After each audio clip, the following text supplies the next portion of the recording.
Have you ever asked yourself, do I really own my home? You paid for it, you have the deed, but if you stop paying the property taxes, the government can take it away. So who actually owns this home? You or the government? Let's start with the dream of home ownership. Home ownership is a big part of the American dream. Well, it's actually a dream of most people here on this planet. So you save, you sacrifice, you buy a home and you think, finally, it's mine. I am a homeowner. But here's where it gets complicated. You will owe the government property taxes forever, even after your mortgage is fully paid off. You heard right. You pay the government for the rest of your life, and then if you leave the property to your children, they also pay for the rest of their lives, and so on and so on. There is no end. So do you actually own this home? If you have no mortgage on your home and you cannot afford the property insurance, your policy will get cancelled, but you will still own your home, right? Yes? You will not get thrown out on the street with no place to live. However, that is not the case with your property taxes. Thousands of homes are taken away from owners each year for unpaid taxes. Imagine working hard, saving and sacrificing as much as you can for your down payment, using all your funds to buy your home, spending additional funds to make it just right for you and your family, making your mortgage payments for 30 years, and then end up homeless because you can no longer afford the property taxes. Let's be honest. If someone can take something from you because you didn't pay a fee to them for it, do you truly own it? Or are you just paying them rent for it? When you buy a home, the taxes that you will pay will not be similar to the amount on the current tax bill. That amount is for the previous owner. This is determined by how long ago they purchased their home, how much was the purchase price, and whether or not there are tax exemptions on the home. Your tax bill will be significantly higher because it will be based on what you just paid for the house. Remember the shock you experienced when your mortgage payment increased even though you have a fixed rate loan? This is one of the reasons. If it's a new construction, that first tax bill will be based on the value of the land only, not the house. Starting January of the following year, your home will be reassessed at the purchase price that you paid or the current market value, and that will cause the taxes to increase significantly. They also use what is called the millage rate to calculate your taxes. When the millage rate increase, which does happen from time to time, your taxes will also go up. So, they are using both the millage rate and the assessed value to increase your property taxes, and that is just not fair. Billions of dollars are collected each year from property taxes. Take a look at this chart from just one county. This is showing what the taxes we pay are used for. One thing that was left off this chart is wasteful spending.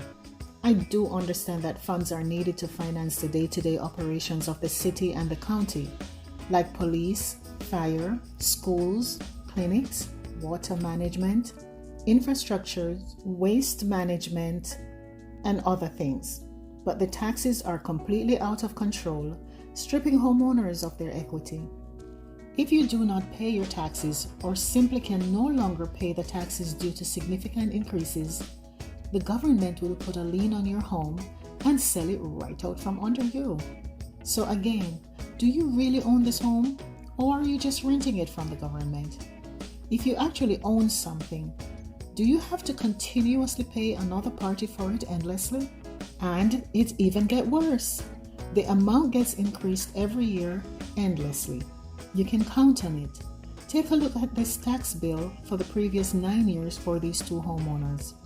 Note that the taxes were reset by a significant amount in 2023. That is because a new buyer owns the home, causing the taxes to reset at the new market value. That reset also takes place, by the way, if there is a change on your deed. Thousands of dollars every year for life is what you'll be paying. Here's the uncomfortable truth. You may hold the title, but the government holds the leverage. You are actually renting or leasing, even though you purchased the home. Just think about that. Now, here is another uncomfortable truth. If you do any improvements on the house, for example, add a pool, add a patio or a porch, add a room, add a screen enclosure, remodel your kitchen or your bathroom, anything that improves your home, that could cause the taxes to increase. How do they know that you've done this improvement on the house? You are required to pull a permit and submit your plan. That's how they know.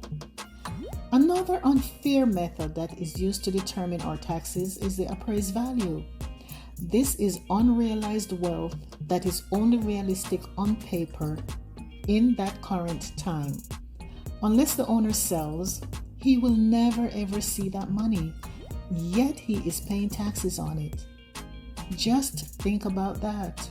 We are paying taxes on the value that the government said the property is worth. You may buy a home 20 years ago for $100,000, paying taxes of $1,200.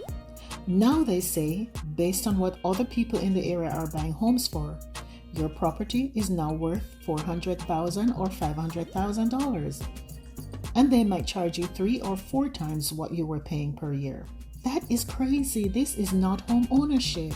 And if you don't pay it, well, the tax collector will come knocking. The truth is this: our home is never ours as long as the property taxes exist. In some other countries, property taxes are paid only on the unimproved portion of the property. That's only on the land, not the house. This keeps the taxes low and affordable, and no one ends up losing their home. The taxes remain the same or have a slight increase year after year, and you are free to build and improve on your home without the risk of losing it due to a tax hike. What do you think? Is this the price for living in a first world country? Is this the price for living in the richest country in the world? An important fact is that this affects everyone, both homeowners and renters. Yes, you too, renters.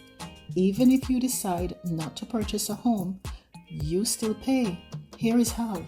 Let's say I purchase a home for investment purpose and there's a tax increase. I will have no choice but to pass on the high taxes to my renter, since it will make no sense for me to have an income property and not make an income from it. After all, that is why the property was purchased, to make an income. This can cause rents to reach a level of unaffordability without being the landlord's fault. Yes, you heard that right. Not the landlord's fault.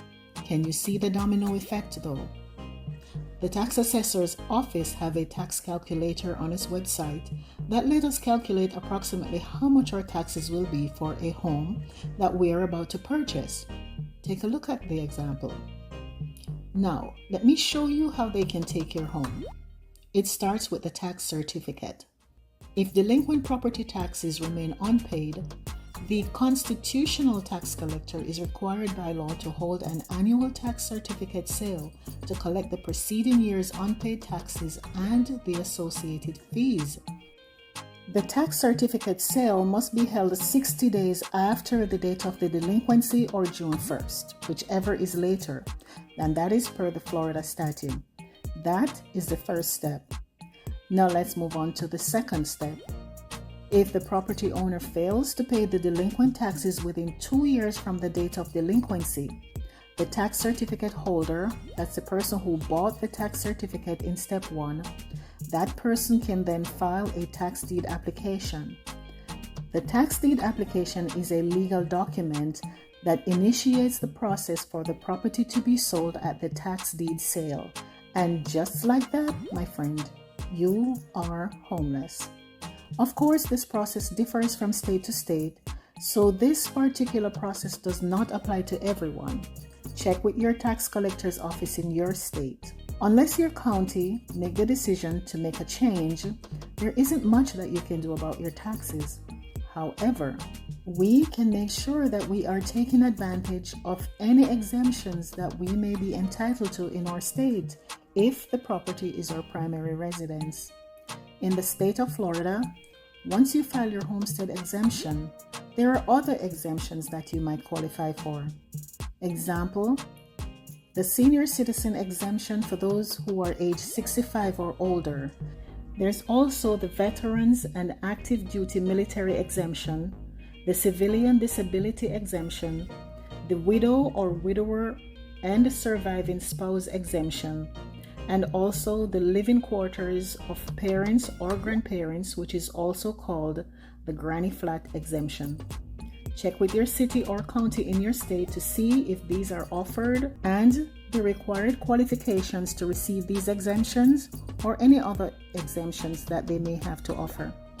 The truth is this: whether we own the property, sell it, or pass it on to someone else, or even lose it through a tax sale, the taxes will have to be paid eventually by someone.